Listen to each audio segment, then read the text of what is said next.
Comme partout ailleurs, la corruption est une réalité au Gabon.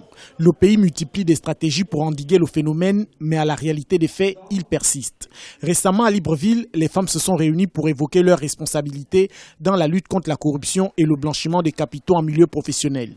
Au Gabon, la corruption s'observe aussi bien dans la rue que dans les administrations. Il est important de changer le rapport entre les hommes et les femmes et l'argent. Que cet argent public soit effectivement utilisé pour le financement des politiques publiques. Parce que nous avons mené une enquête, une mini-enquête qui a démontré par exemple que les femmes sont très dépensières. Si elles sont très dépensières, c'est-à-dire qu'elles peuvent influencer leurs époux vers des actes de corruption. L'Afrique en général et la région d'Afrique centrale en particulier est gangrénée par la corruption.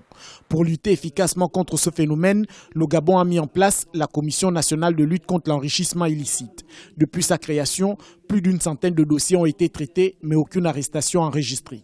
Actuellement, nous sommes autour de 110 dossiers que nous traitons.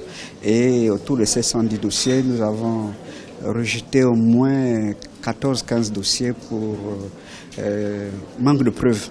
Et les autres dossiers, nous continuons. Actuellement, nous sommes à presque 4 dossiers que nous avons à la clôture, qui sont prêts à, si l'on peut le dire, à être transmis au parquet de la République. Au Gabon, les femmes représentent 52% de la population nationale. C'est à ce titre qu'elles sont concernées au premier point par la lutte contre la corruption et le blanchiment des capitaux. L'indice de perception de Transparency International place le Gabon parmi les moins touchés par la corruption.